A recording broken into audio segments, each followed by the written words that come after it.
Ser Podcast. Hoy por Hoy Magazine. Ser Podcast. Hoy hace 50 años. Severino Donate.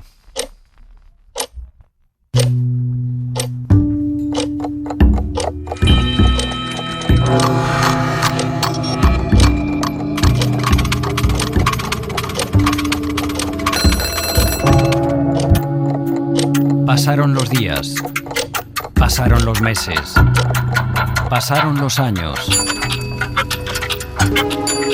En las primeras horas de la madrugada del 20 de noviembre de 1975, en la Residencia Sanitaria La Paz de la Seguridad Social, en Madrid, confirmaron que había dejado de latir el corazón de Francisco Franco Bahamonde, caudillo de España, dictador de España, generalísimo de los ejércitos, general golpista y jefe del Estado y español. represor. Españoles. Atención, españoles. Franco. Franco.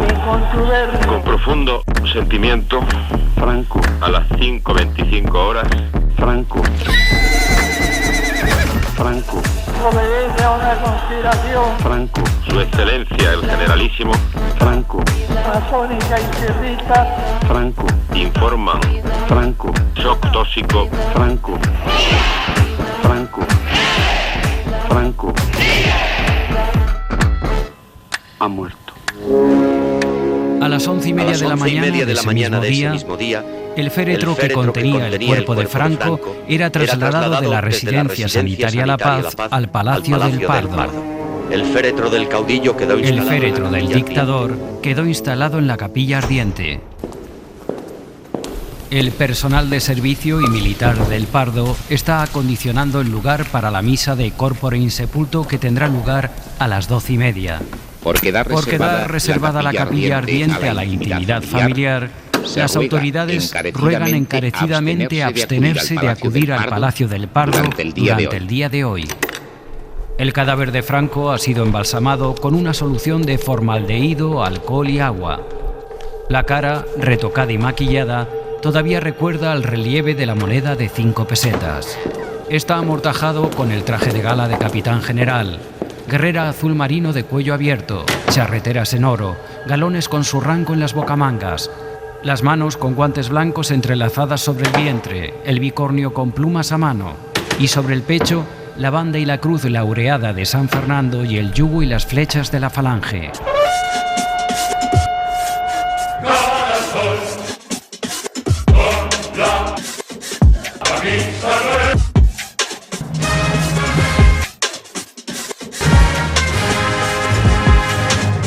Españoles. El dictador Francisco Franco ha muerto, con todos los honores. 50 años después, los descendientes de sus víctimas siguen buscando cuerpos en fosas comunes. Ganas de remover, dicen. Que Dios ayude y bendiga a todos los hogares españoles. ¡Arriba España!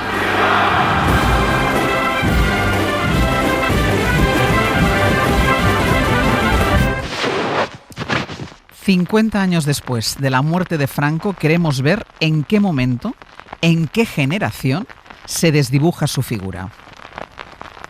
¿Podría dar su excelencia un consejo a los 6 millones de españoles que por tener ahora 20 años no pudieron estar con nosotros en la Plaza de Oriente? Les aconsejaría que analizasen las motivaciones de nuestra cruzada, que comparasen la España que recibimos con la España que les legamos, que tengan siempre presente que no cabe una gran obra sin sacrificios, que el progreso de la patria se alcanza con las aportaciones de las sucesivas generaciones, que constituyen una cadena en la que ellos van a ser un eslabón, que para ello cuentan con el tesoro de virtudes del pueblo español, que el ser español ha vuelto a ser algo serio en el mundo. Finalmente, excelencia, ¿somos los españoles tan difíciles de gobernar como creemos o como a veces se nos hace creer? No, todo lo contrario. Como hombres de gran temperamento, tenemos acentuadas nuestras cualidades, que nos hacen tan duros para la lucha como nobles y constantes en los servicios de la paz. Cuando los españoles se conocen, se estiman y se aman, al descubrirse mutuamente sus tesoros de virtudes. Por eso hay que intensificar entre ellos las relaciones humanas, destruyendo barreras y elevando y uniendo a las clases, Lo demás viene como añadidura. Hoy por Hoy Magazine.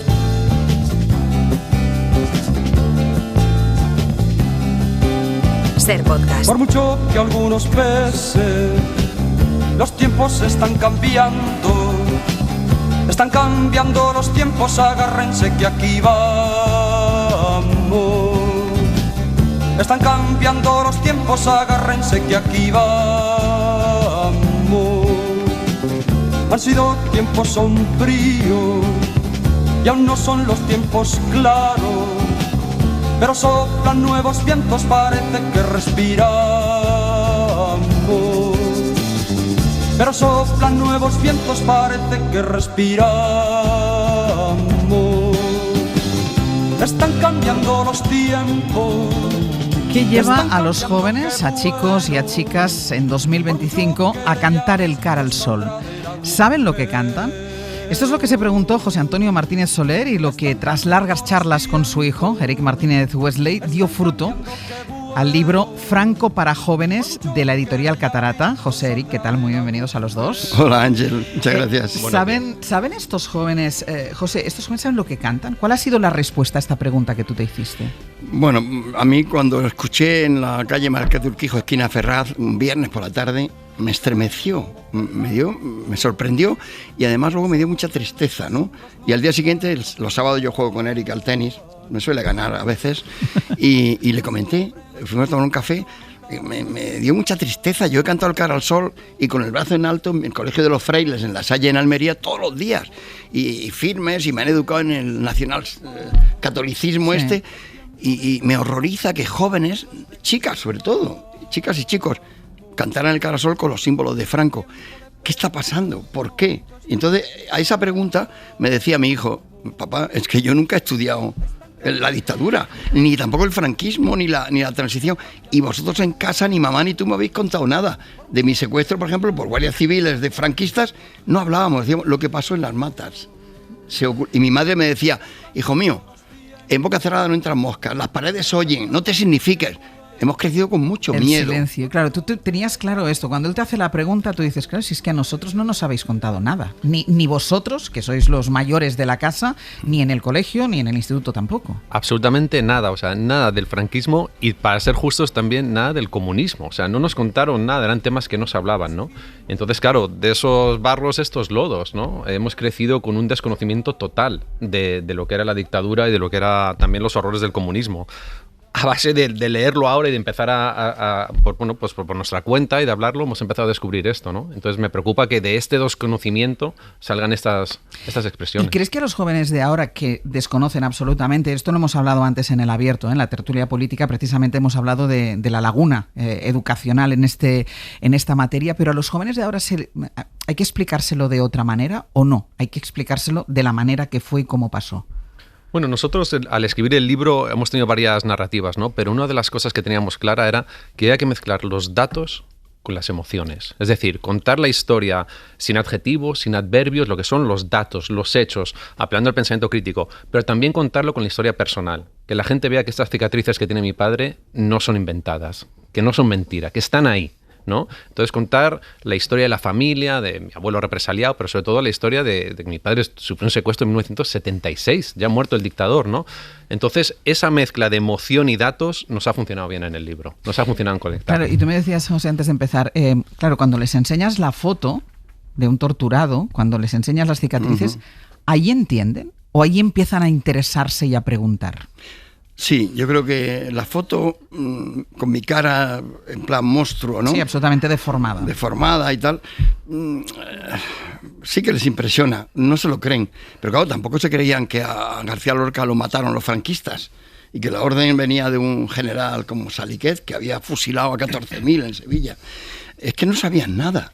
Realmente cuando hemos estado en los institutos, aquí en Madrid, en Alcorcón, o en Valencia, en Sagunto, o yo mismo en la Universidad de La Laguna, el mes pasado estuve con 300 estudiantes, desconocen la historia. Y eso es muy grave porque no solo cometemos el riesgo de repetirla, sino que es que seguramente se repetirá si no la recordamos. Y el olvido que hicimos fue culpa nuestra. tiene un precio, Ángels. Sí, totalmente. Y tú lo has dicho, ¿eh? O sea, tu hijo preguntaba en vuestra casa, en boca callada no entran moscas, Eric. Pero el conocimiento empodera, ¿no? O sea, si estudias botánica o lees un poquito, te das cuenta de la diferencia entre lo que es, yo qué sé, un pino, un cedro, puedes apreciarlo de manera diferente. Si estudias historia del arte, puedes ver que Velázquez firma con un papel en la esquina de los cuadros. Si estudias la historia reciente de España, de repente te das cuenta de un montón de cosas. Te das cuenta que, por ejemplo, en Madrid hay un barrio que se llama Pío XII. Un papa defenestrado, el papa nazi. ¿Por qué? Porque reconoció a Franco, ¿no? Entonces empiezas a darte cuenta de detalles que afectan nuestra vida y empiezas a entender España mejor. Yo creo que este tipo de empoderamiento es bueno. También el conocimiento te da sosiego. Imagínate, yo siendo hijo de un represaliado, cuando la gente defendía el franquismo me violentaba mucho. Pero al estudiar un poco los datos y ver cómo es, me doy cuenta que hay ciertas cosas que son indefendibles y que si alguien defiende eso, pues o no tiene conocimiento, o no tiene corazón, o no me interesa, ¿no? Entonces tiene una capacidad de empoderamiento y de sosiego, que nosotros en los institutos lo recomendamos. Claro, has mencionado tú además antes a Lorca, una de las preguntas, esta casa y El País han lanzado hoy una encuesta precisamente sobre esto, y a mí me ha sorprendido el grado de desconocimiento de la gente, y sobre todo de la gente joven, sobre qué bando mató a Lorca. Es decir, tremendo, es tremendo. Que yo me cuestiono incluso si saben quién era Lorca en algunos casos, pero claro, que estremece pensar que haya un número importante de gente, de jóvenes, que no sepan qué bando asesinó a Lorca. Es gravísimo, Ángel, es gravísimo, y yo creo que esa ignorancia, yo creo que la culpa es nuestra, la culpa es de los mayores, porque la muerte, el asesinato de Lorca ha hecho que Franco pase a la historia como un tío cruel, como un hombre... De verdad, perdió la guerra el día que asesinaron a Lorca, el 19 de agosto del 36. Eso fue un cambio total en la guerra civil. Y me parece que los jóvenes que no sepan lo de Lorca... En la universidad, yo recuerdo, yo fui profesor titular en la universidad, 10, 12 años, y no tenían ni idea del franquismo tampoco. Hace ya años que dejé la universidad. Ni idea. Y se equivocaban de fecha, pensaban que era el siglo XIX.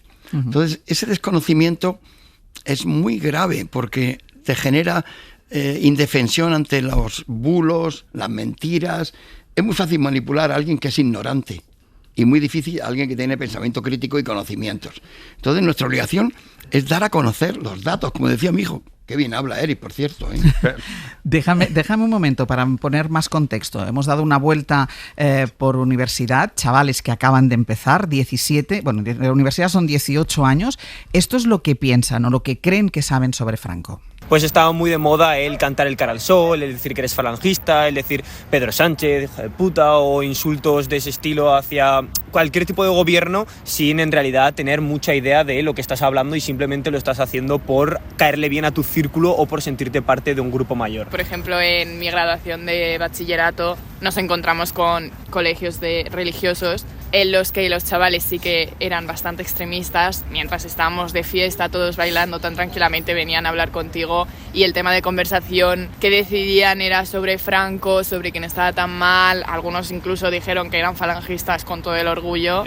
Yo, por ejemplo, estuve en una fiesta hace poco y pusieron el cara al sol, en plan a todo volumen con un altavoz. Y yo la verdad que me salí, me da asco. Las personas jóvenes que apoyan el franquismo hoy en día son personas que normalmente se han informado mediante TikTok o redes sociales y que simplemente cogen el nombre de Franco porque se creen que por hacerlo así son personas más guay o más inteligentes, sabiendo que es literalmente todo lo contrario. Claro, y dice, personas jóvenes que se informan por TikTok, por redes sociales, solo hace falta dar un paseo por estas redes sociales, por TikTok, por ejemplo, y encontrarse esto.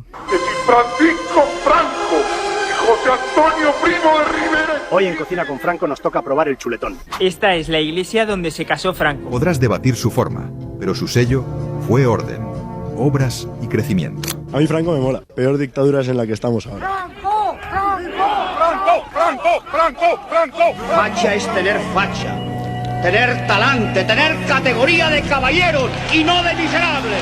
Nos tacháis de extrema derecha de forma peyorativa, cosa que es mentira, porque nosotros no tenemos ideales de extrema derecha, nosotros tenemos ideales de tercera posición. Los jóvenes consumen redes sociales como estas y se informan, desinforman o deforman a través de Internet. Y cuando llegan al aula, ¿qué pasa? Bueno, pues Alcides González es profesor de secundaria y bachillerato en un instituto de Tenerife. Alcides, ¿qué tal? Muy buenos días. Hola, muy buenos días, Ángeles. ¿Qué pasa cuando estos chicos llegan al aula? ¿Qué edades tienen tus alumnos? Eso para empezar.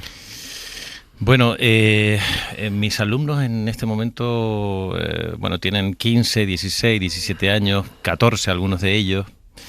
Y lo primero que hay que considerar en este ámbito es que damos por hecho que los alumnos llegan con una conciencia democrática a las aulas. Es decir, es como si la gente que naciera hoy en día pues ya es demócrata por nacimiento. Sí. Y esto es una cuestión que hay que conquistar, que hay que trabajar, que hay que cultivar para generar conciencia democrática en este tipo de alumnado, a estas edades en las que el pensamiento crítico todavía está muy verde o prácticamente por hacer, ¿no? ¿Y tú te has encontrado en clase con alguna situación que te haya obligado a ponerte a pensar, a reflexionar en qué está pasando con esta gente, con estos jóvenes?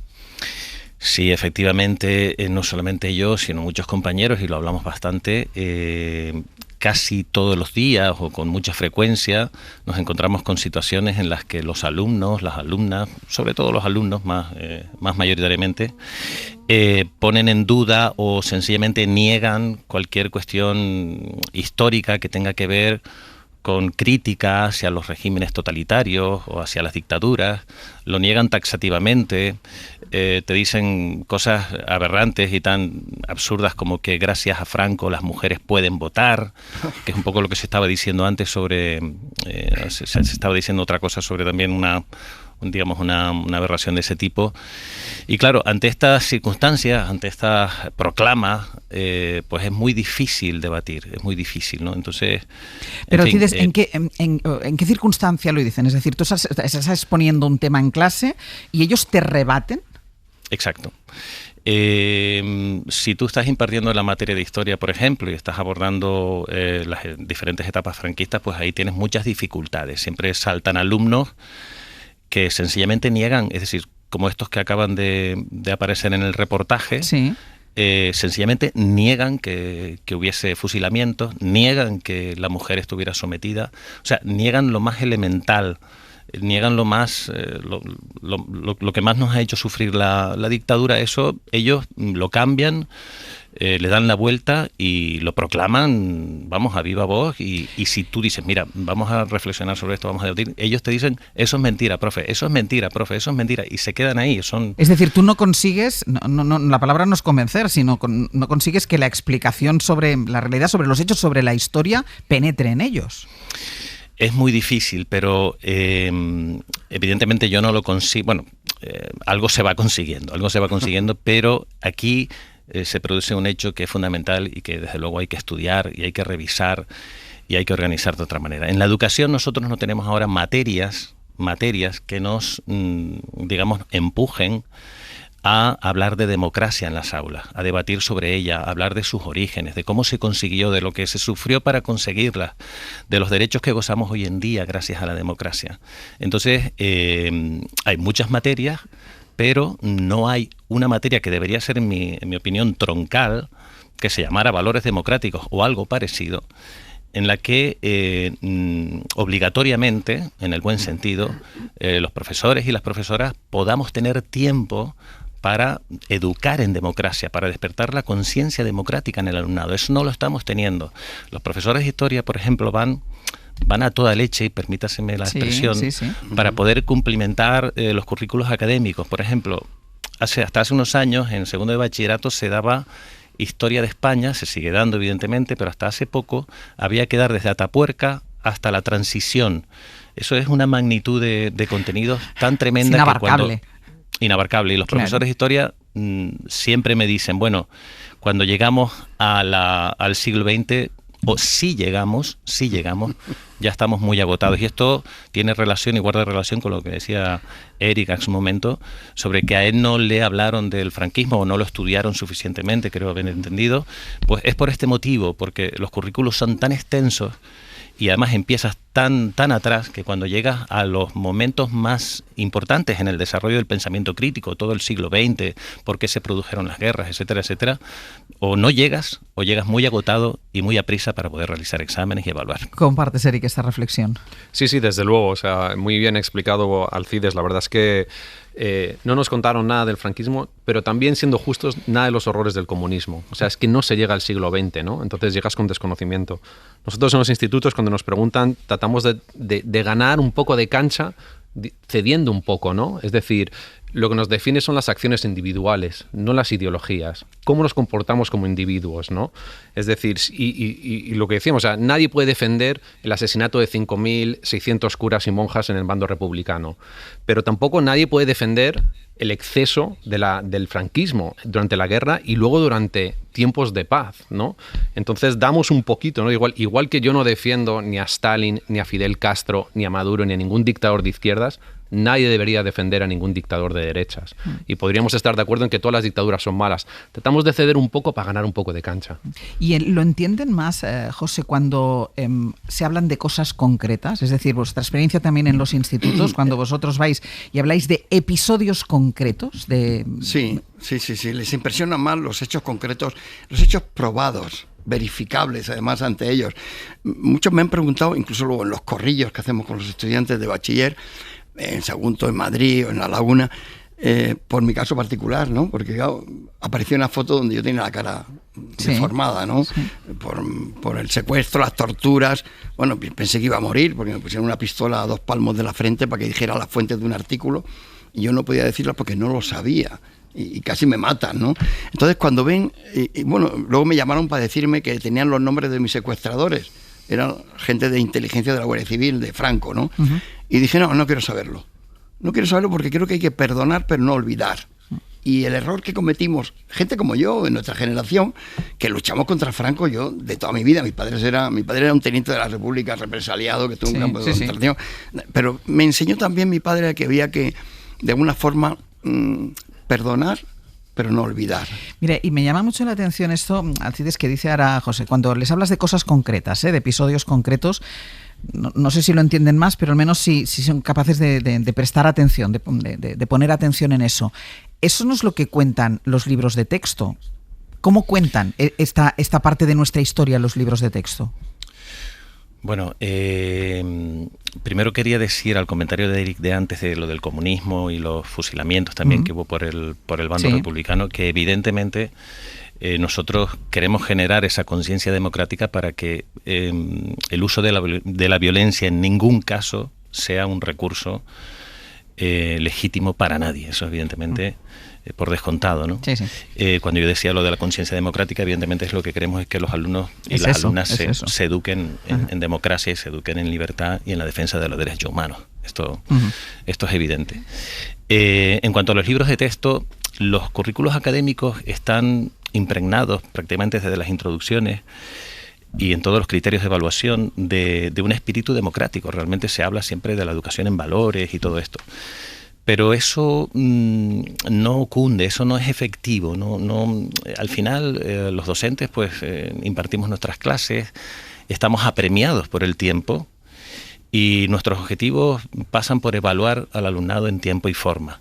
Entonces, es un poco lo que te decía antes, que aunque en un libro de texto o un currículo académico se hable de la importancia de los valores democráticos, de reflexionar con el alumnado sobre esto, etcétera, etcétera, luego cuando tú tienes que impartir todos esos contenidos y toda esa amplitud de currículo, tú no tienes tiempo para pararte, para reflexionar, para debatir con el alumnado, para que ellos busquen argumentos, hagan reflexiones, saquen conclusiones.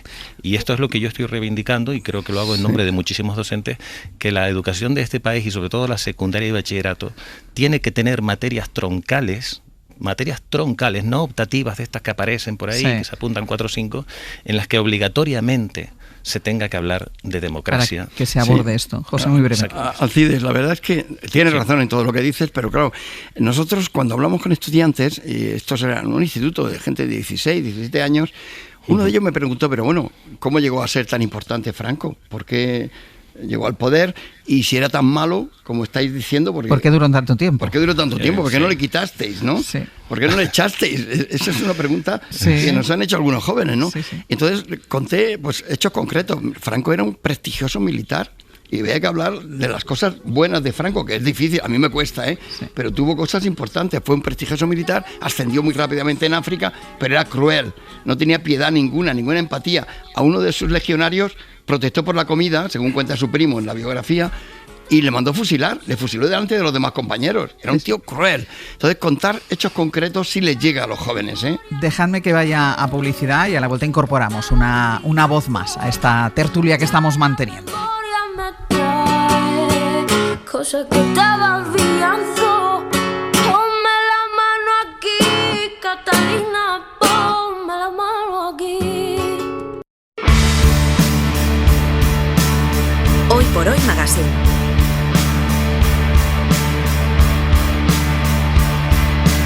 Ser Podcast. Nadie en el tercio sabía quién era aquel legionario. O sea, yo he crecido en una familia súper religiosa, súper de derechas. Mi bisabuelo, creo, era general del ejército de Franco. No sé, ha sido como una experiencia informarme por otros lados y darme cuenta de que no me gusta nada la ideología de mi familia. La mayoría de gente, yo creo, que se considera franquista de los jóvenes es porque han escuchado de sus familias, están completamente influenciados por sus familias, que les ha ido bien durante la época de Franco, pero al final, si te mueves un poquito y ves la situación que han tenido todas las personas, está claro que la dictadura no fue buena para todo el mundo y que están completamente influenciados por sus familiares y no tienen ni idea de lo que están hablando, súper poco informados y completamente incultos.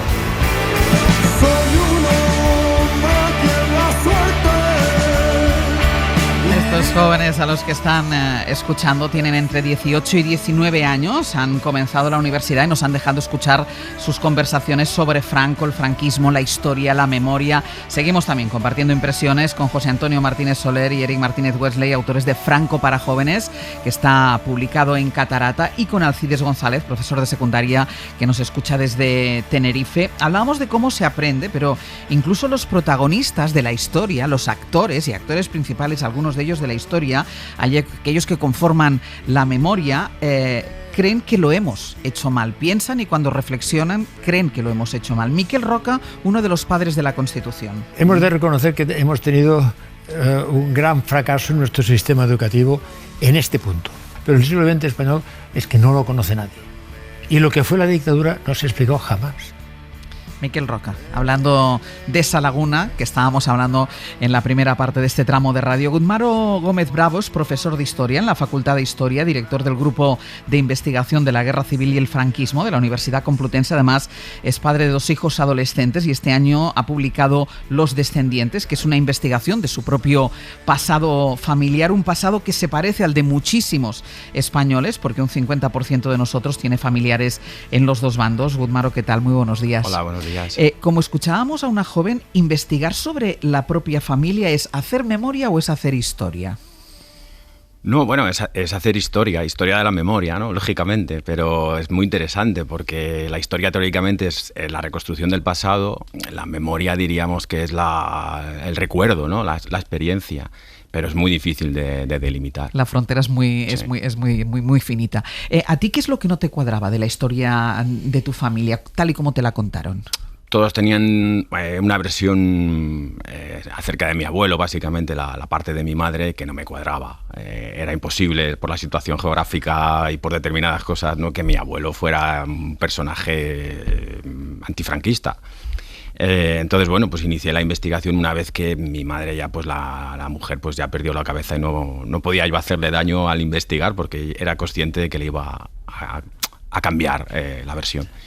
Y bueno, descubrí una cuestión totalmente distinta, ¿no? No solo había sido depurado, pero inicialmente al comienzo del golpe pues colaboró con Queipo de Llano, o sea que es totalmente contrario. ¿Y es la versión que le dieron a su vez a tu madre o tu madre te la endulzó a ti? Bueno, mi madre yo creo que es una cosa muy interesante de todo lo que estáis hablando, porque mi madre no lo sabía, ni mi madre ni sus hermanos. O sea, realmente ellos se lo callaron, fue una depuración, intentaron luego volver a ser readmitido y contaron una historia totalmente distinta, ¿no?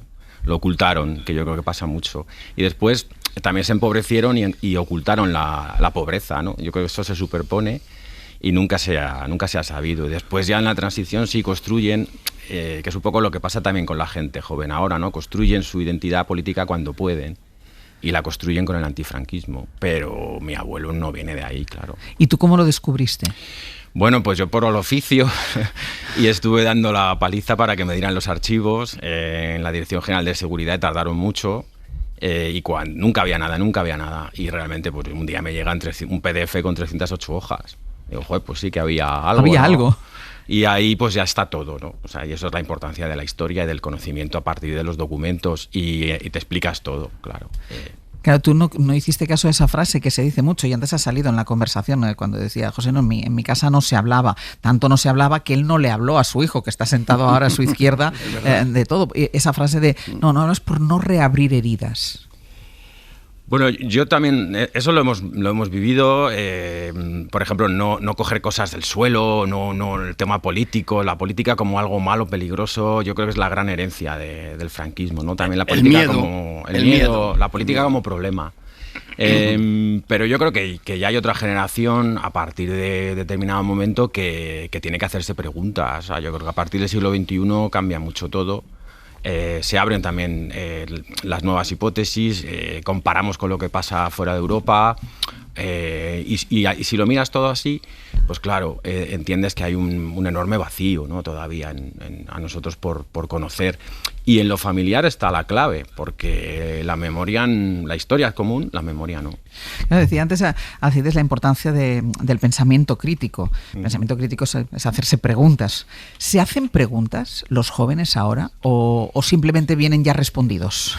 Yo creo que lo segundo, en general, sobre todo a medida que se especializan, ¿no? Terminan la carrera y quieren hacer algo que por otra parte es lógico, ¿no? Pero vienen ya con una convicción muy fuerte. Yo creo que esta versión tan identitaria del pasado en la polarización sirve mucho.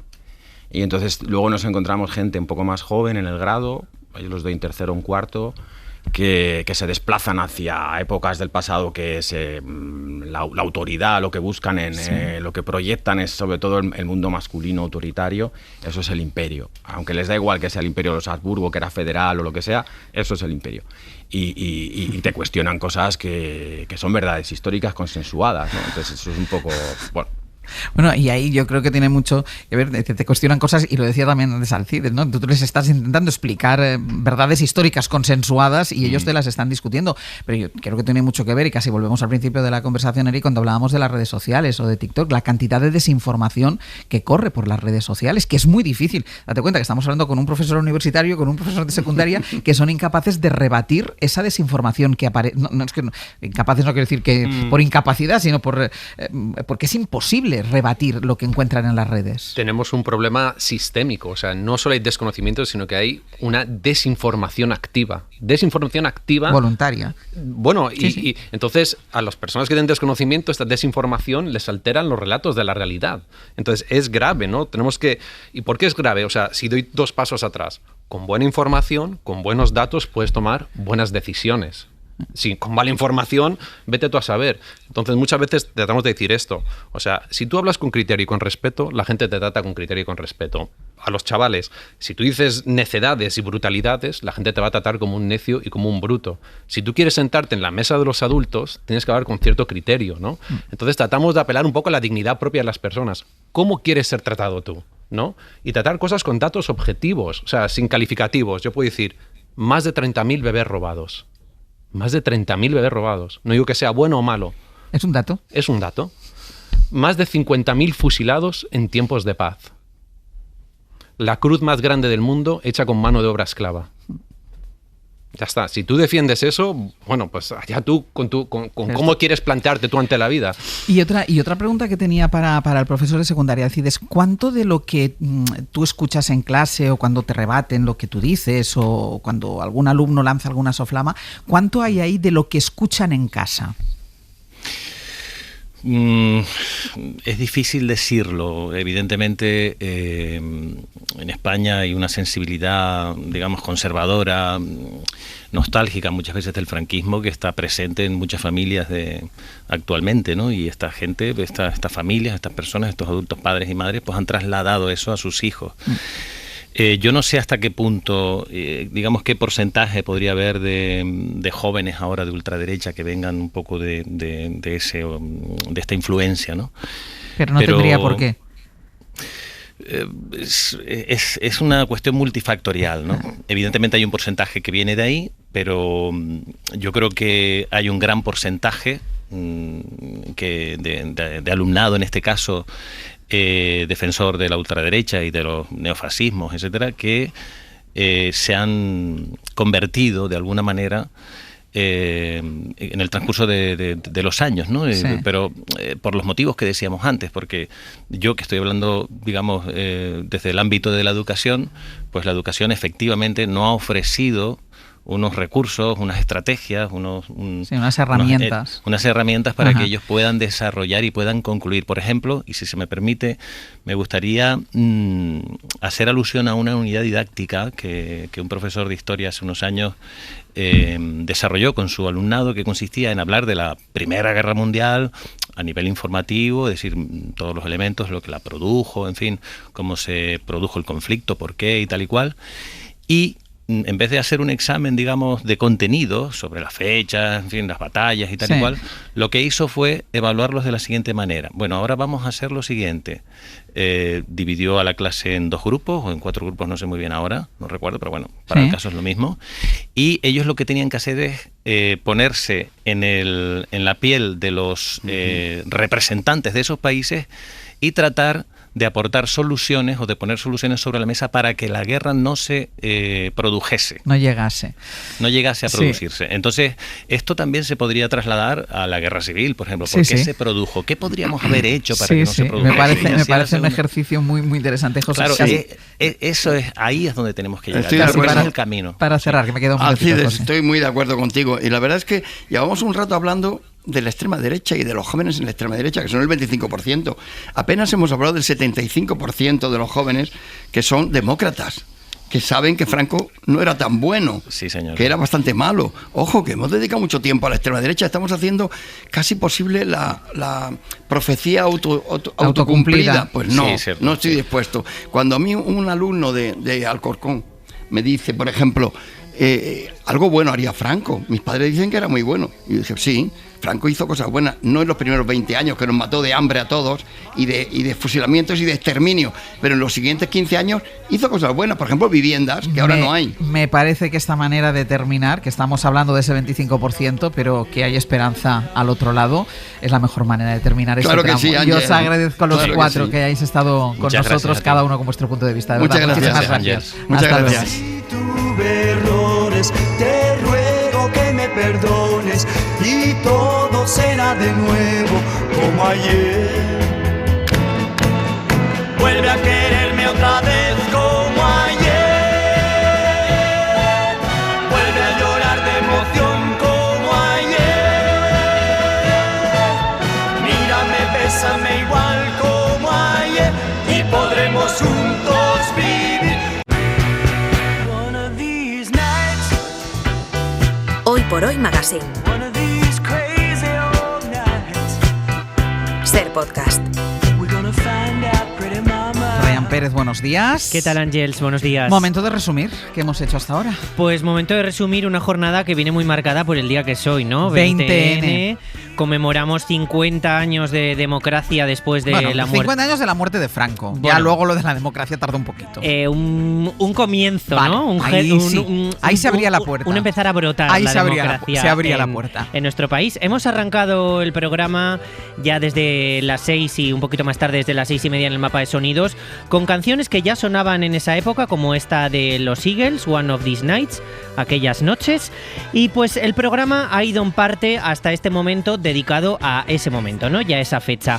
Como por ejemplo, hemos estado hasta hace un momentito buceando también entre las opiniones de los jóvenes que en muchos casos desconocen cómo fue el paso de Franco y el paso de la dictadura por nuestro país. A ver, yo la verdad que de Franco pues sé bastante poco, entre comillas, o sea, sé lo que me han explicado mi familia, lo que he investigado por mí mismo y obviamente pues lo que me han enseñado en el instituto. No he visto nunca ningún vídeo ni de Franco hablando, ni ningún escrito de él diciendo cosas personalmente, pero simplemente tengo la imagen de Franco de lo que fue su etapa más que de una opinión personal hacia su persona. Uno de los ejemplos en este tramo en el que nos han acompañado acompañado Antonio Martínez y Eric Martínez, autores del libro Franco para jóvenes. También Gudmaro Gómez Bravo, profesor de historia profesor de historia, porque me he perdido el dato. Y otro momento, pues el reportaje de Severino Donate, que siempre sus reportajes son maravillosos, Siempre. de este momento de la muerte de Franco, con momentos como este. El cadáver de Franco ha sido embalsamado con una solución de formaldehído, alcohol y agua. La cara, retocada y maquillada, todavía recuerda al relieve de la moneda de 5 pesetas. Recuperen todo el tramo, pero recuperen sobre todo este reportaje de Severino Gudmaro Donato. Gómez, profesor de historia de la Complutense, que ya me ha venido. Muy bien. Y un tramo en el que también ha participado Alcides González, que es profesor de secundaria y bachillerato de Tenerife, y que nos ha dado una clave importante. Apunta a lo que creemos que los jóvenes ya comienzan su vida con una conciencia democrática, pero no, es una conciencia que hay que construir. Damos por hecho que los alumnos llegan con una conciencia democrática a las aulas, es decir, es como si la gente que naciera hoy en día pues ya es demócrata por nacimiento. Sí. Y esto es una cuestión que hay que conquistar, que hay que trabajar, que hay que cultivar para generar conciencia democrática en este tipo de alumnado, a estas edades en las que el pensamiento crítico todavía está muy verde o prácticamente por hacer, ¿no? Y nos queda el cine todavía y la cocina. Nos quedan tantas cosas. Nos quedan todavía. tantas. Este Pues vamos programa rápido, es tan largo. que se está acabando. Vamos rápido. Bueno, con Eres tú de Mocedades, que no es del 75, pero es del 73, o sea que por ahí. Y Javier Ocaña, que viene con la serie Yakarta, que ya ha gustado a muchos de los que integramos este equipo, y con nada más y nada menos que 6 estrenos en la cartelera del cine. Acaba tú ya, que si no, no va a haber tiempo. Y Ainhoa Aguirregoitia con las tablas de cortar, que nos pensamos que es una tablita de madera a la que no hay que hacerle nada, pero hoy la gente va a descubrir lo mal que lo hace con la tabla de cortar, ya Eso verás. es. Hasta ahora. Hasta luego. Hoy por Hoy Magazine. Ser podcast. Déjele en paz, ¿quiere?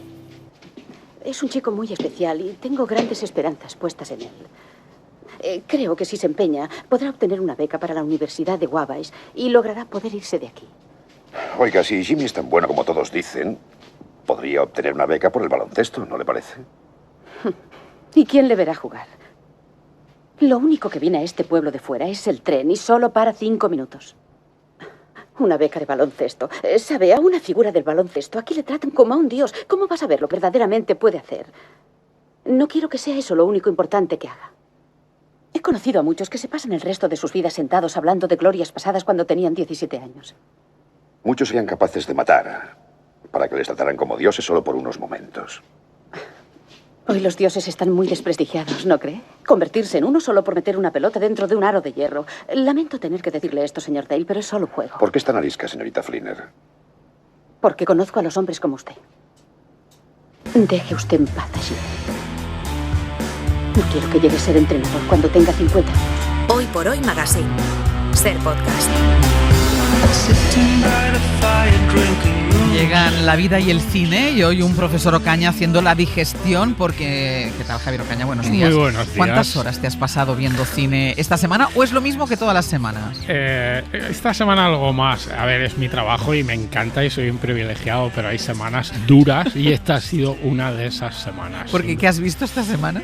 Siempre veo que entre 4, 5, 6 películas de estreno. Esta semana traigo 6 películas de estreno. Vamos a hacer una especie de mini críticas. Sí. Y también he visto una serie de televisión de 6 episodios que ha sido lo mejor de la semana. O sea, de las 6 películas y la serie, lo mejor ha sido la serie. Sí, sin duda, sin duda. Pues vamos a empezar por eso. Empecemos por lo mejor y luego ya iremos con el resto. La serie. Hablamos de Yakarta. ¿Sabes dónde está Yakarta? ¿Qué? Te va a encantar cuando vayas. 1, 2 y... Sé que suena raro.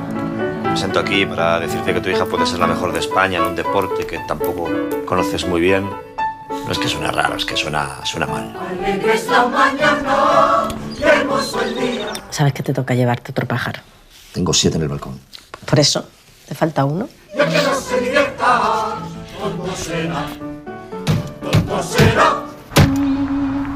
Hace un año tuvo que pasar algo. Uno no empieza a jugar al bádminton si es feliz. Claro, nosotros esta serie la teníamos ya fichada desde que escuchamos esta frase que acaban de escuchar ahora, que era la frase del tráiler. Uno no empieza a jugar al badminton si es feliz. Es buenísimo. Es que como claim, o sea, es que me parece una maravilla. Una maravilla. Además, si tienes a alguien en el equipo que ha empezado en ese momento a jugar a badminton, eso da mucho juego. Yakarta, que lleva un par de semanas ya disponible y muchos coinciden contigo, al menos en el equipo. Todo el mundo que la ha visto, todo el mundo dice que es maravillosa. Pues sí, podríamos empezar incluso por el origen. Yo creo que Diego San José, el creador de la serie, tiene esa capacidad para llevar lo que es la España real, la España más auténtica, la España a pie de calle, al audiovisual. Pero esa España menos estética y menos bonita. Menos glamurosa. Recordamos, por ejemplo, en Celeste, en la serie, esas patatas bravas en el bar cutre a la salida del trabajo, que es algo muy habitual. Aquí, por ejemplo, con lugares, tanto en los lugares como en las situaciones que crea. Por ejemplo, aquí en lugares como los bingos, lugares en proceso de derribo, como puede ser una papelería donde se hacen fotocopias. Probablemente no haya un negocio que tenga menos futuro que ese. Con personajes muy reconocibles, la inspectora de Hacienda gris de Celeste y aquí el entrenador de chavales solitario y muy perdido en su vida. Pero bueno, como decías, nos prometía el bádminton como lugar amargo y aquí lo tenemos el bádminton y por cierto no hay ni un solo partido de bádminton en la serie. ¿Pero que por eso qué está el muy bien bádminton? también. Bueno, es un deporte marginal, hemos visto, y es un deporte marginal que además sale de una figura muy reconocible que es Carolina Marín, ¿vale? Sí. Carolina Marín y su entrenador. En nuestro imaginario están ellos, están los gritos de Carolina Marín y esa pose calmada, casi zen que tiene el entrenador de Carolina Marín, que siempre lo veíamos allí muy calmado.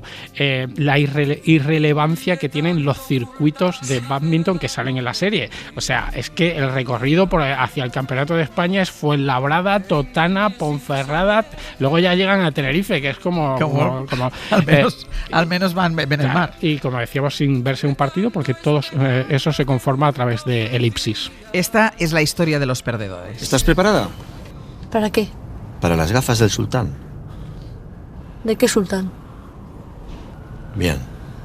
¿Sabes por qué no sabes lo que son? Porque a tu edad, Mar, se pierde todo el rato. En el colegio todo el mundo te rechaza. Perdedora. En tu casa, tu madre no te tiene en cuenta. Perdedora.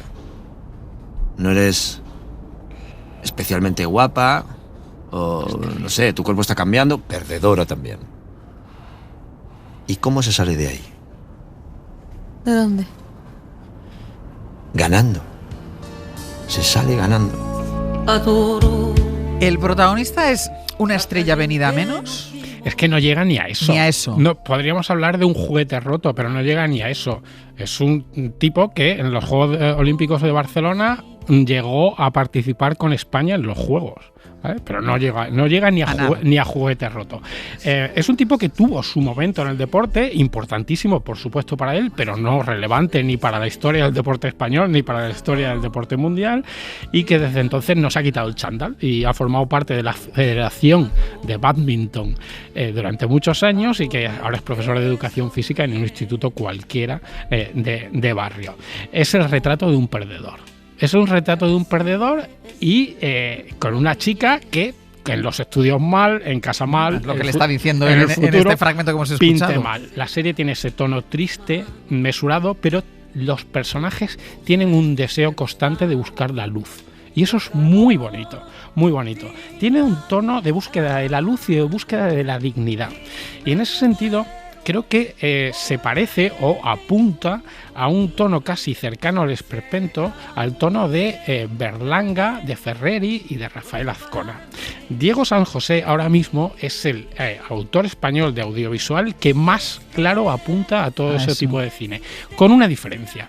El cochecito, el pisito, Plácido y el verdugo eran bastante más crueles que Yakarta.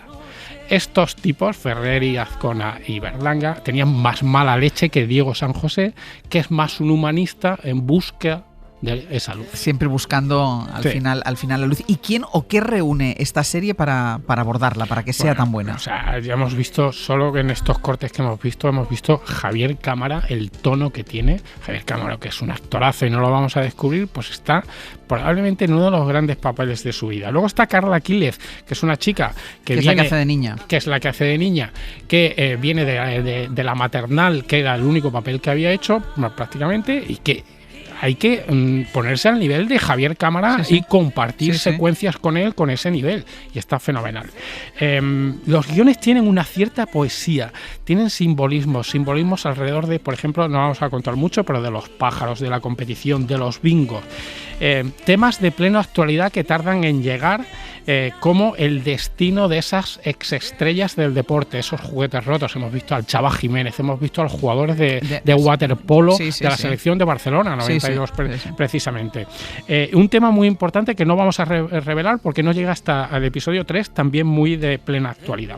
Y luego en el guión trabajan Diego San José, el creador, con Fernando Delgado Hierro y con Daniel Castro, y dirige principalmente Elena Trapé, que también era la directora principal de Celeste, y también hay algún episodio de Delgado Hierro y uno que dirige Javier Cámara. El propio Javier Cámara. Pero bueno, de Trapé, que imagino que es la marca de la puesta en escena de todos ellos. Me encanta la luz tan bonita que tiene la serie, y consigue ser estética y expresiva en lugares que no lo son. Claro, en lugares cutres y oscuros. Entonces siguen siendo lugares cutres y oscuros, pero no es una serie feísta ni mucho menos, es una serie muy expresiva. ¿De lo mejor que has visto este año? Sí, sin duda, en serie sí, y es que además no le sobra ni le falta nada. Son 6 episodios de poco más de media hora, es decir, 3 horas en total. Ni le sobra nada, ni le falta nada a la serie, ni a cada uno de los capítulos. Creo que ya lo verá la gente, con un capítulo muy especial, con unos imitadores de Julio Iglesias, que es formidable. Yakarta, que está en Movistar, ¿no? En Movistar, que ya la pueden ver, porque insisto, lo dice Ocaña, pero es que lo dice todo el mundo dice que buena es Yakarta. Muy bien. Y además, sobre todo, destacando el trabajo de todos, de Diego San José, evidentemente, pero un Javier Cámara que está impresionante. ¿Cómo hacemos ahora? Tenemos 6 películas, 6 estrenos. ¿Hacemos así como un semáforo? Vamos a hacer un semáforo que creo que lo entiende todo el mundo. Verde, ámbar, rojo. El ámbar es regular, con cosas buenas y cosas malas. Verde buena y rojo. Y rojo fatal. Y venga, ya que la gente haga lo que quiera. La primera, todos los lados de la cama. He conocido a alguien, papá. A lo mejor me he perdido algo aquí. ¿Tú no eras gay? ¿Qué llevas con él? 5 minutos. Ya, pero es que yo le quiero. Mi relación con el podólogo es mucho más larga. Tamba, que nos vamos a casar. Secuela, 23 años después de un clásico, que yo creo que ya la ha visto todo el mundo, El otro lado de la cama. Semáforo, ámbar, verde o rojo. Bueno, segunda secuela, porque ya tuvo una, sí. Los lados de la cama. Tiene un punto de partida muy curioso, que es que los jóvenes son más conservadores que sus padres. Y a mí esa premisa me gusta. ¿Qué gana? La experiencia y la enorme vis cómica que tienen Pilar Castro, Ernesto Alterio, Alberto San Juan, Secundio La Rosa, y sostienen un poco el entramado. Es una película muy desigual, ámbar. Ámbar. Pues a todos los lados de la cama, semáforo ámbar. Vemos que marca el semáforo con Drácula, de Luc Besson. La muerte es un privilegio que Dios da. Y a mí me niega. Claro, a mí cuando me dijeron Drácula pensé, otra vez, Drácula. Es que hemos tenido uno hace 10 meses. Otra vez Drácula. Eso para mí ya pintaría un semáforo rojo. Lo que pasa es que tú me puedes decir, no, pero es que este es el Drácula. Este es rojo intenso, te diría. Luc Besson se ha creído que es que no hemos visto la versión de Coppola. Claro. Pero es que no es una adaptación del Drácula de Bram Stoker de la novela. No, apunta casi a plagio de la versión romántica que hizo Francis Ford Coppola en... O sea, como si volviera a hacer la misma película. Es que el primer tercio de película es que yo apuntaría a delito directamente. Así te lo digo. ¿Qué pasa? Que Luc Besson tampoco es un inútil y luego es un director importante del cine francés, del Gran Azul, de Nikita, y crea alguna imagen potente en el resto de la película, pero además termina fatal con unos gárgolas con CGI horrendas y una lucha final horrenda, rojo intenso. El único problema no es que sea igual que la de Coppola. O sea, no solo eso, sino que luego la película no resulta tampoco. Pues, dime. ¿Qué vas a decir? Pensaba que ibas a decir no, algo. No. Vale, porque iba a añadir rojo intenso, ¿eh? Rojo intenso. Cuidado, porque Sí, hay rojo diferentes intenso. graduaciones de rojo. Es que Rojo intenso. se cree que estamos tontos aquí. O sea. Drácula, de Luc Besson. Turno para Die My Love. Cheryl me comentó que eres escritora. Ya he dejado de escribir. ¿Te falta inspiración? Estoy atrapada entre querer hacer algo y no querer hacer.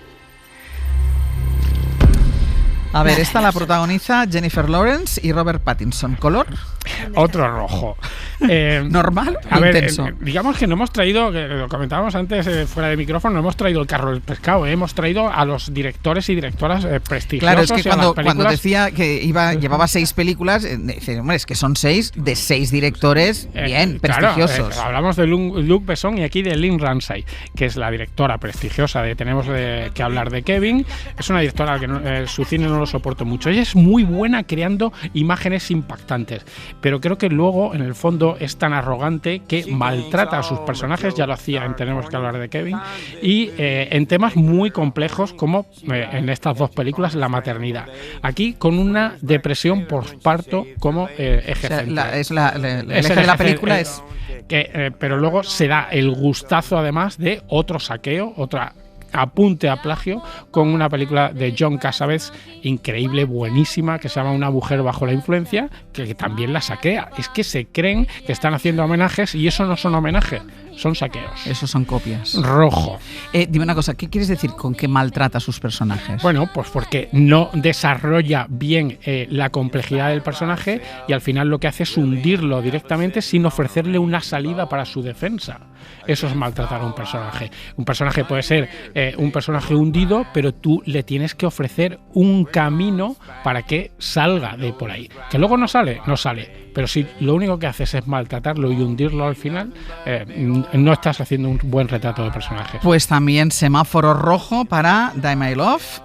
Vamos con la siguiente, que a ver si es otro rojo. Otra película es Sueños en Oslo. Og det var første i det jeg tenkte det ordet. At det liksom gikk opp for meg hva dette handlet om. Esta ganó el Oso de Oro en el Festival de Berlín. Te estoy advirtiendo. Mira, película del noruego Johan Daugerud, que inédito aquí en España, me parece el premio más inconcebible de un festival de clase A del cine reciente que yo haya visto. No solo por su calidad, que es mala a rabiar, sino también por el estilo, que está completamente en las antípodas de lo que se suele premiar en festivales. Es un premio muy sorprendente. Es un trabajo sin la menor capacidad visual ni de lenguaje cinematográfico, que ilustra una historia de el enamoramiento de una chica de 17 años por su profesora, que es relamida, y sobre todo es que es una historia que se cuenta todo el rato, la cuenta una voz en off, no que se vea. Y no en plan vanguardia, sino que es una película relatada con una voz en off que no para, sobre todo en los primeros 40 minutos. Me parece un premio de verdad muy sorprendente. Pero a lo mejor le dieron el premio porque las demás eran peores. No, yo creo que le dan el premio porque hace algo que no suelen hacer los demás y se creen que es singular. Pero si no lo hacen los demás es porque no resulta realmente. Porque no funciona. Igual no han pensado eso. Bueno, respeto, por supuesto, para el presidente del jurado y el jurado, que era muy prestigioso, pero me parece un premio inconcebible. Semáforo rojo otra vez. Otro rojo. Llevamos 3 rojos, un ámbar y 3 rojos. Esta es Sueños en Oslo. Vamos con la siguiente película, The Running Man.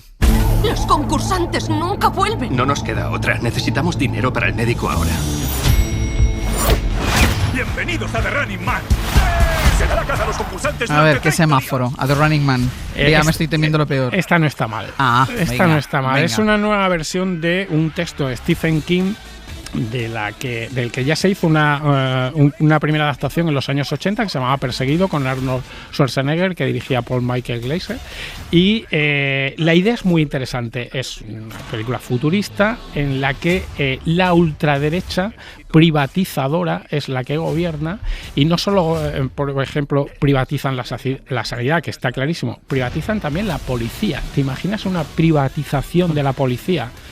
Tremendo. Es tremendo. Tremendo. Esas ideas de Stephen King, que es un señor muy listo y que además escribe muy bien, y entonces lo que ocurre es un aliento hacia la revolución de la gente a través de un programa de televisión en el que el concursante gana más dinero cuanto más sobreviva a las fuerzas que intentan matarlo. Claro, gana dinero su familia, porque él tarde o temprano lo van a matar. Lo van a matar. Tiene una hija enferma con gripe a la que no puede llevar al médico porque no tienen dinero y que está en peligro de muerte por una gripe. El planteamiento es interesante. La película, ya la de los años 80, era un poco hortera, era un poco estéticamente fea, y esta tampoco lo es. No es muy atractiva, pero el fondo del asunto sí que me parece interesante. Así que un ámbar. Un ámbar, The Running Man, y vamos con la última, que es Alpha. ¿No te acuerdas de mí? La niña está con mamá. ¿Puedo ir a verla? Cuando hayas ganado 2 o 3 kilos, ¿vale? ¿Quieres que te cuente un secreto? Vamos con el último rojo. Ya he dicho que la semana de hoy ha sido muy mala y realmente se pasa mal porque, por ejemplo, ves 2 películas seguidas en una mañana y se pasa mal. De la directora Julie Ducournau, que hizo Titane, Palma de Oro del Festival de Cannes hace 4 años, y Crudo, que estaban muy bien las dos, y yo creo que ahora decepciona con Alpha. Alpha me parece pornografía de la desolación.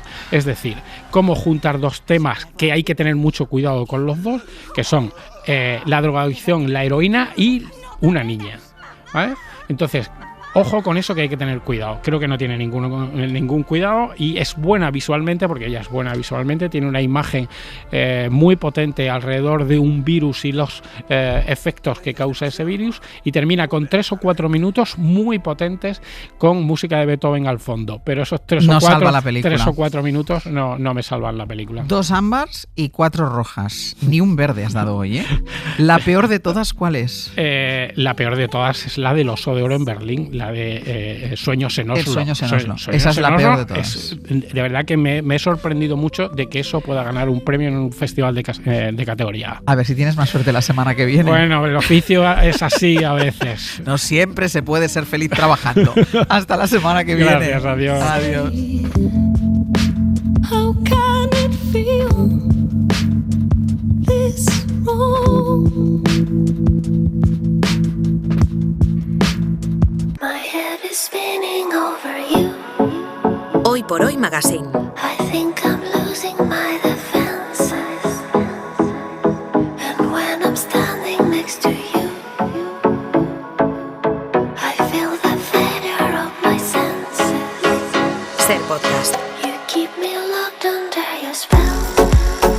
Ainhoa Aguirregoitia, buenos días. Buenos días, Ángel. Hoy sección bien, hoy sección casi normal. Te estás acostumbrando a viajar, a salir, a cocinar chistorra en directo, y no todos los días es fiesta, ¿eh? Y lo bien que lo pasamos. Y lo bien que lo pasamos. Y cómo al final conseguiste que la gente de Pamplona aceptara la mayonesa con la chistorra. ¿Has visto? Vamos. ¿Has visto? Si es que no se me escapa una. Lo que tú te propongas lo consigues, no tengo ninguna duda.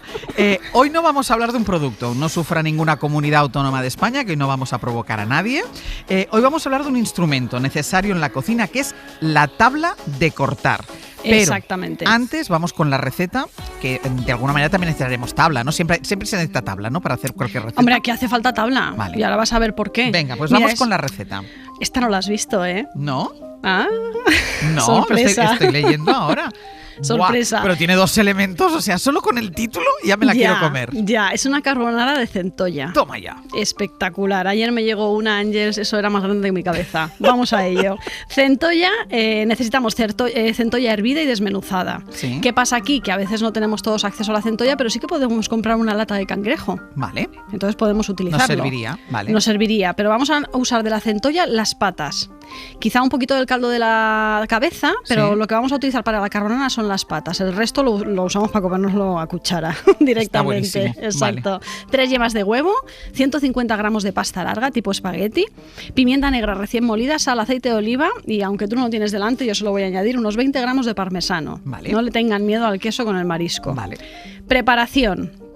Bueno, pues ya sabes, la centolla si te viene hervida mejor porque esa complicación que te quitas, Ya. coges Sobre patita todo si por es tan patita. grande como la que recibiste Claro, tú. es que si no, y además te llegan medio vivas y eso es un eso es Búscate un criminal. recipiente. Criminal. Entonces quitamos todas las patitas con la parte que no corta del cuchillo, si no tenemos unos alicates o algo Sí. así duro, con la parte que no corta, que no es el filo del cuchillo, le das la vuelta al cuchillo, golpeas. Abrimos con cuidado y quitamos toda esa carne. Y toda esa carne la reservamos a un lado. Y todos los jugos que salen también. Vale. Hervimos la pasta, cocemos los espagueti. En un cuenco ponemos las yemas de huevo con el parmesano, con mucha pimienta molida. Y añadimos esa carne de centolla desmenuzada, junto con un poquito del caldito de la cabeza, ¿vale? Emulsionamos todo bien, formamos una crema, volcamos directamente los espaguetis recién hervidos. No hace falta que añadamos agua de cocción porque hemos puesto un poquito del agua de la cabeza y eso ya nos va a dar mantecosidad, pero bueno, en el caso de que hiciese falta, un poquito más de agua de la cabeza de la centolla o de la lata Sí, directamente sí. del cangrejo que hemos comprado también nos puede servir. Entonces, emulsionamos muy bien, mezclamos muy bien, servimos en un plato y le podemos dar también una ralladura de limón al final para que sea un poquito refrescante y además con el Una cosita marisco cítrica, sí. claro, funciona muy bien. Un toque de aceite de oliva, un toque más de pimienta y si queremos un poquito de cebollino picado. Y ya Es está. una carbonara finísima, Ángels. Buah, Finísima. estoy viendo la fotografía aquí y está. Sí. Ya saben que en la página web, en Hoy por Hoy, en cadenaser.com, pueden encontrar la receta de esta carbonara de centolla, que es evidente que necesitaba una tabla, porque si tengo que dar golpes con el otro lado del cuchillo que no corte, mejor que lo de sobre una tabla. Claro, y además, ¿sabes qué le pasa a esa tabla?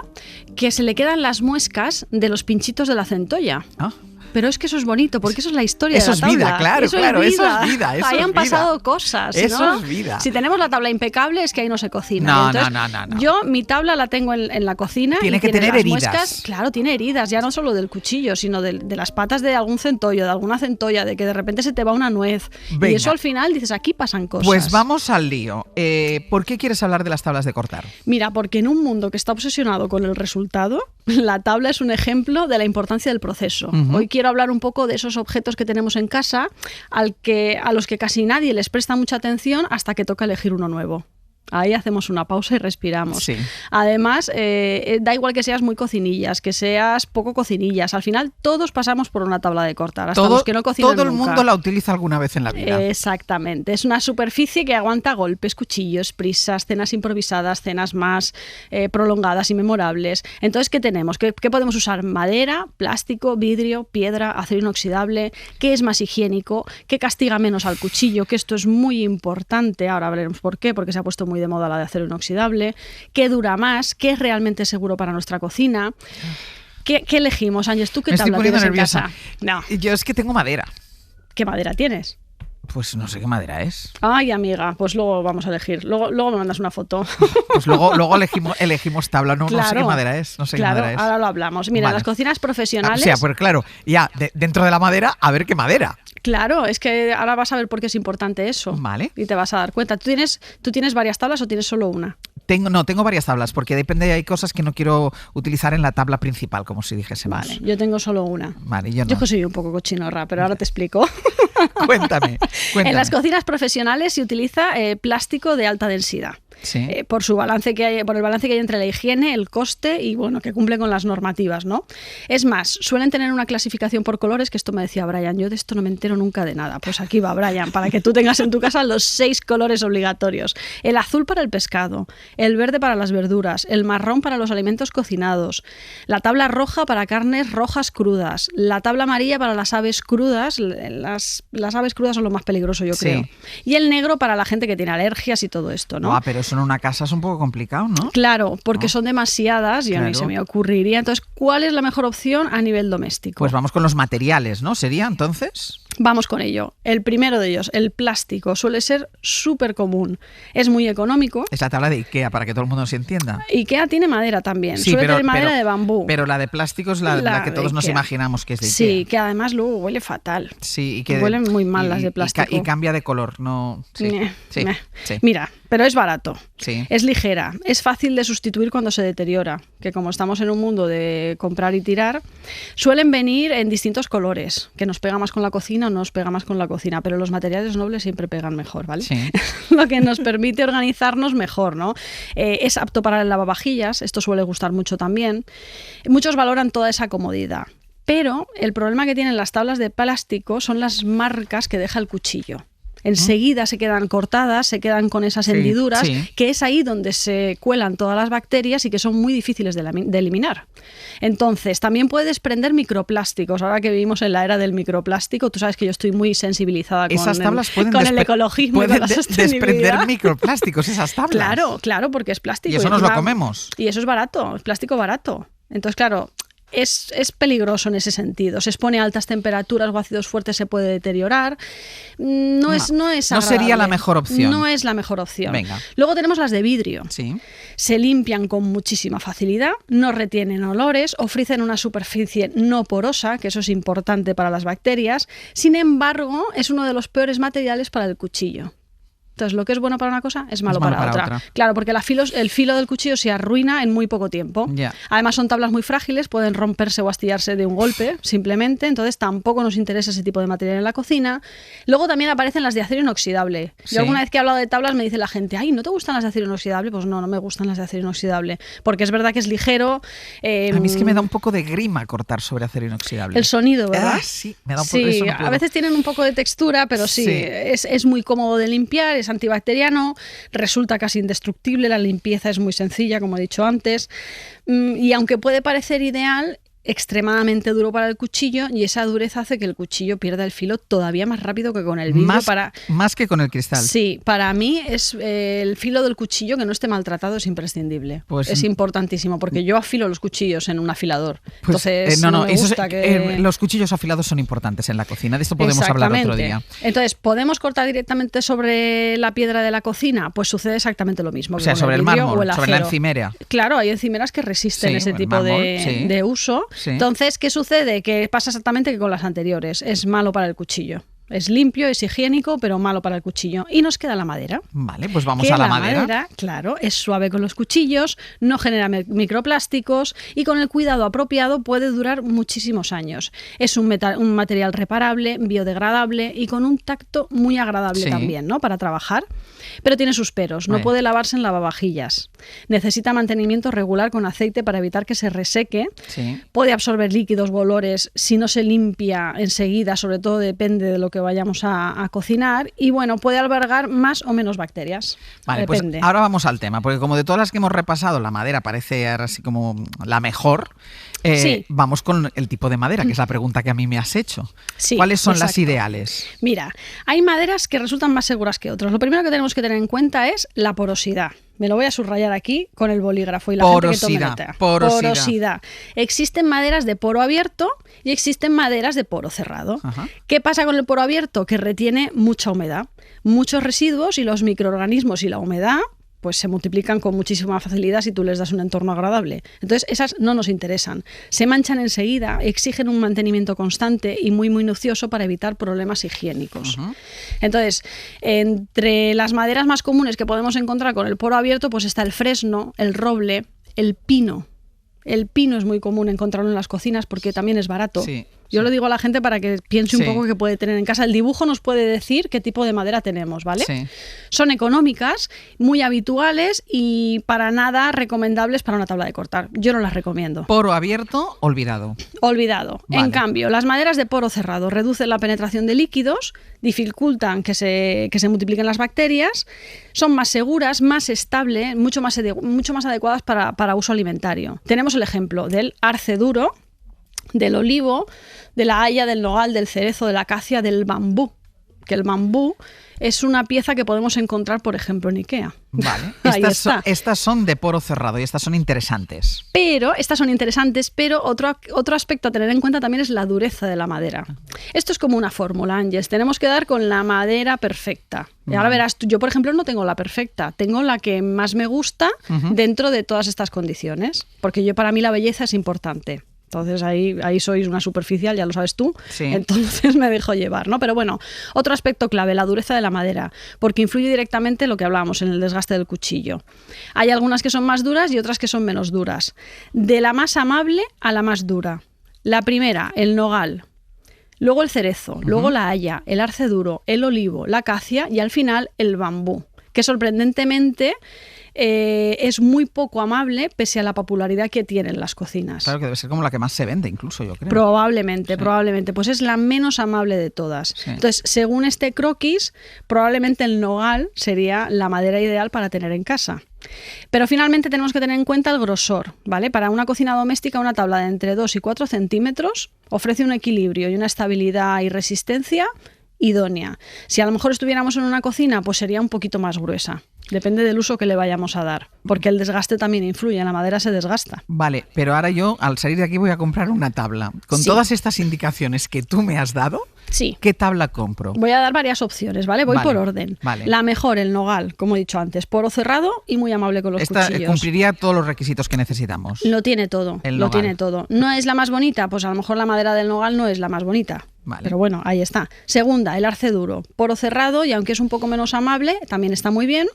Tercer lugar, el cerezo, que es de poro cerrado también, es amable con el cuchillo y tiene algo de problemas con el mantenimiento porque es más blanda y se estropea antes. Vale. Entonces esta no tanto. Cuarto, la madera de haya. He sido rigurosa, ¿eh? Yo hubiera puesto el olivo por delante de la haya, pero bueno, hay que reconocerle a la haya que sí es amable. Yo tengo una madera para cortar el pan, de esa que tiene rayitas y que debajo caen las migas, que no sé cómo se llama, que es de olivo, que la tengo hace 1000 años y la adoro. Ay, qué bonita. La adoro. Esa, fíjate, no la he visto. No es que yo no tengo ese tipo de tabla, pero no la he visto de olivo. Esa la adoro. Entonces, cuarto, la madera de haya y quinto, el olivo. El olivo, muy segura. Algo más dura con los cuchillos, pero es preciosa. Ya. Vale, yo tengo de olivo en casa, lo tengo clarísimo, que me encanta el dibujo del olivo en la tabla, estoy levantando hasta las piernas del suelo.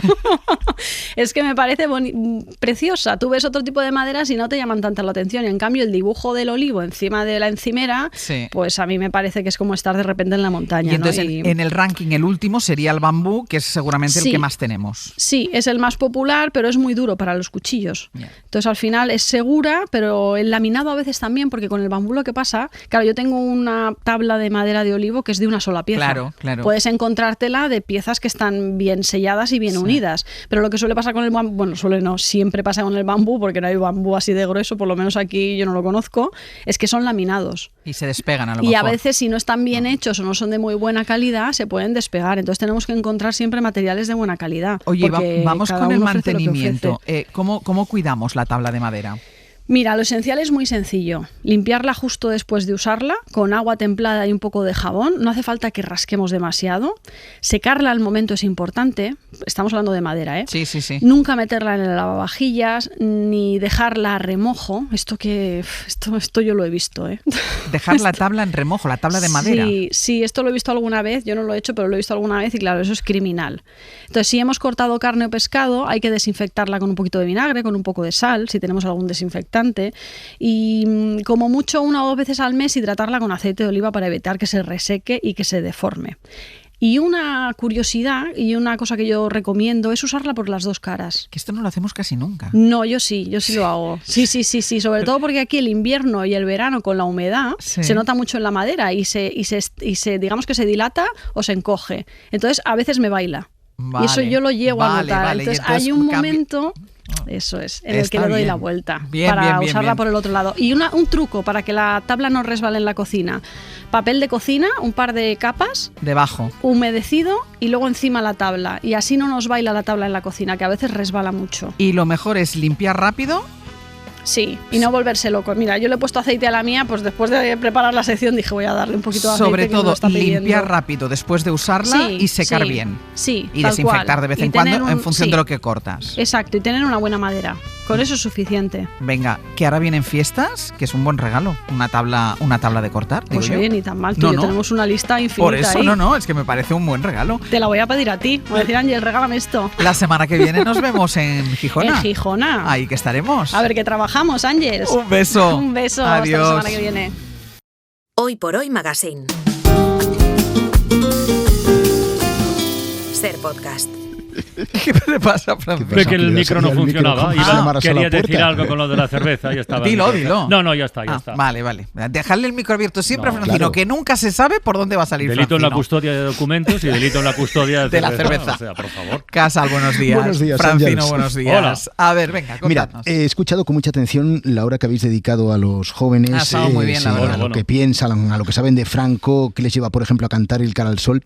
Nosotros a las 2:30, a partir de esto que habéis hecho, que habéis hablado, y también de esa encuesta que hoy publicamos en la serie En el País, pues vamos a conocer cómo se pueden sacudir estos pensamientos. Y hay quien lo intenta en las aulas. Nos hemos ido a un instituto de Guadalajara donde han sometido a los chavales a una actividad realmente impactante para explicarles la guerra y el franquismo. Simularon hace unos días una detención en directo de sus profesores a los que se llevaron de clase por su orientación sexual o por su ideología. Laura es la directora de este instituto. ¿Qué pasaría si de pronto un día en el instituto desaparecen 2, 3 profesores, 3 o 4 alumnos por su ideología, por su origen, por sus creencias o por su orientación sexual, por cualquiera de estos motivos?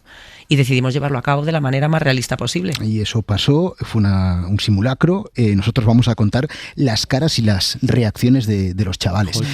Y muchas cosas, porque el problema ya no son los jóvenes. Es que hay 2 mensajes políticos esta mañana cuando menos preocupantes, ¿no? Los problemas de María José Catalá, la alcaldesa de Valencia, para condenar el franquismo, y Ayuso, que ha respaldado sin fisuras en la asamblea al alcalde de Alpedrete, que ya sabéis, el otro día dijo que el último asesinato en esa localidad no era un crimen machista.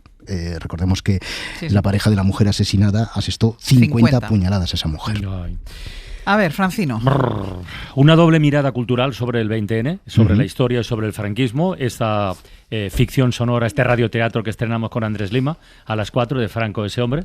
Ahí lo dejo. Ya, es curioso, ¿eh? Bueno, es igual, ya está. Pero lo juntaremos con esa recreación sonoro-literaria que ha hecho David Tuclés, ese podcast de 4 episodios, Las 4 heridas, que amplía, que recrea, que extiende su universo de la península de las casas vacías, donde también aparece un diálogo de jóvenes y testimonios y reflexiones muy interesantes. Esta será nuestra aportación al 20N, porque hoy hace 50 años que murió Franco, pero hace 50 años también... Si te dijera, amor mío, que temo a la madrugada. Rosa León, al alba. Es que estará con Elvira Lindo en Radio Lindo a partir de las 6 de la tarde para completar un poco qué bien la crónica de este día tan especial. Pues os escucharemos. Muy bien. Hasta luego. Hoy por hoy Magazine. Ser podcast. ¿Tú sabes lo que pasa cuando subo al autobús? Si tú sabes lo que pasa cuando subo al autobús. Que me mareo, chi, que me mareo, chi, que me mareo, chi, que me mareo, chi, que me mareo, chi. Peliculita, niño, ya no me la creo. ¿Qué coño es eso? No quiero un novio. Venga, hombre, esto es música. A ver, ¿dónde nos lleva esta canción que, según dice Tere, esto es música? Atención, ¿eh? Es una locura. Hombre, atención. Voy a empezar primero diciendo que ayer conté que mi impresora está vinculada a un despacho y que yo voy a imprimir, ahora cuando volvamos, un papel que ponga ¿dónde está el Ondas de Severino Donate? Vale. Porque llevo toda la mañana alucinada con el reportaje que has hecho sobre lo de Franco. Ahora, ¿qué pasó? Vale. Es que tiene que ver la cosa. Esto es así, hay que escucharse el tramo de 10 a 11, que seguramente ya esté en podcast, para que os lo pongáis y escuchéis esa maravilla. El caso que cuando ayer se me estaba haciendo una obra de arte, Pepe sin nosotros saberlo. Sin nosotros saberlo. Claro, porque él es discreto incluso cuando está haciendo obras de arte. Efectivamente. Entonces, mientras tanto, eran ya las 3 de la tarde y estábamos las 3 Marías, Silvia, Pepe y yo, un poco ahí de chit-chat, y de repente empezamos a cantar esa canción. Sí. ¿No sabes lo que pasa cuando viene el autobús? ¿Qué? Y entonces, claro, aquí un barullo. Y Pepe, no, eso viene de una canción. ¿Qué es esta? ¿Qué es esta? ¿La tenemos? ¿Sabes lo que pasa cuando dices que me quieres? De los 80, de la ayer. Bueno, pues empezamos a cantar. Empezamos a cantar sin parar. Uy, pero a bailar. Pero en la redacción. En la redacción delante en la mesa, como se dice. El creador estaba haciendo su obra de arte. ¿Y qué pasó? Y yo que estaba ahí metido en el franquismo y en la muerte de Franco, es que no sabía, es que no había manera de que yo, mira que me concentro, que estoy acostumbrado a que la vida pase del ruido. Por tu alrededor. Claro. Pero es que hay un momento, me están dando una turra y yo no había manera de que me concentrase. Y decía, es que no puedo, me han sacado del reportaje, no puedo escribir. Y entonces dijo la frase. Dijo, pero vosotros no tenéis casa. Claro, porque trabajando no estaban.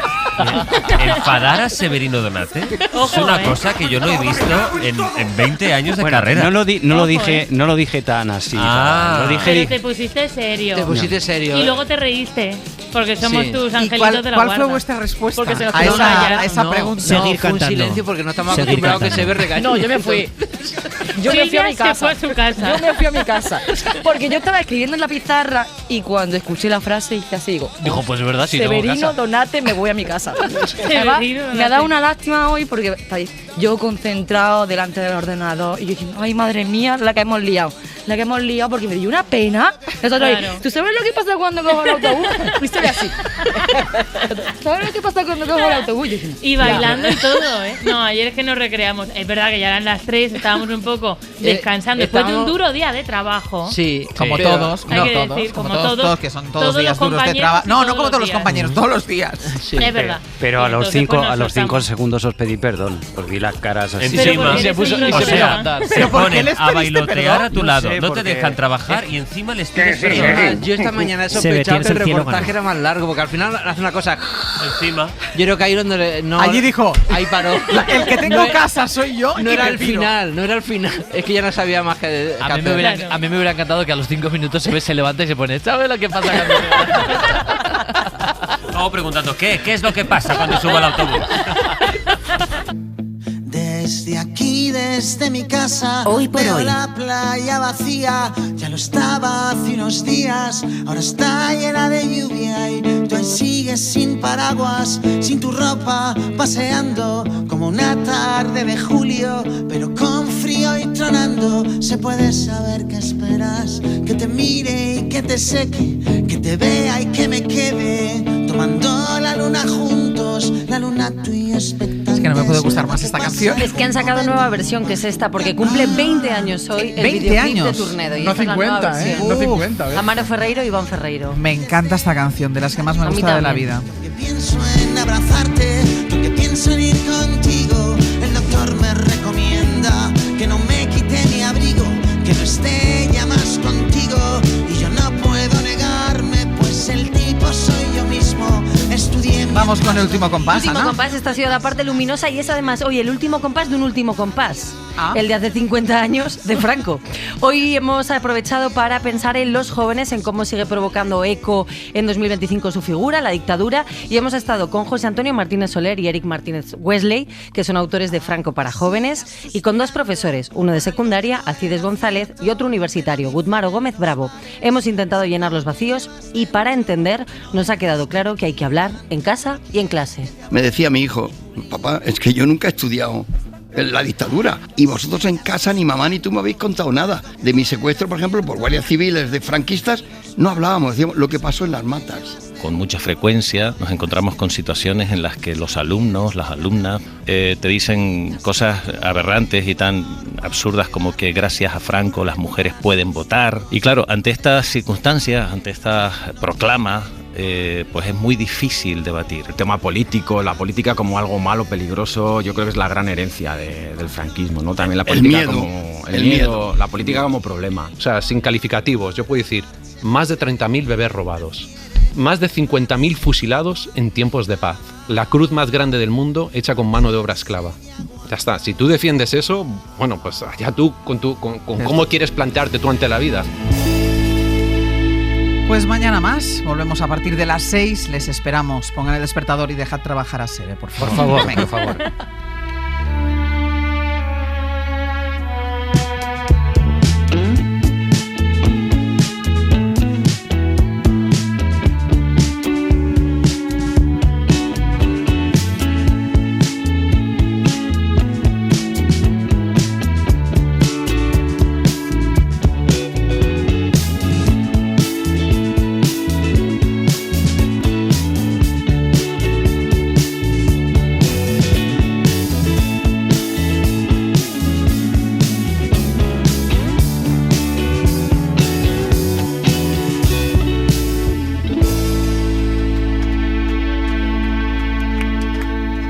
Hoy por hoy, Àngels Barceló. Para no perderte ningún episodio, síguenos en la aplicación o la web de la SER, Podium Podcast o tu plataforma de audio favorita.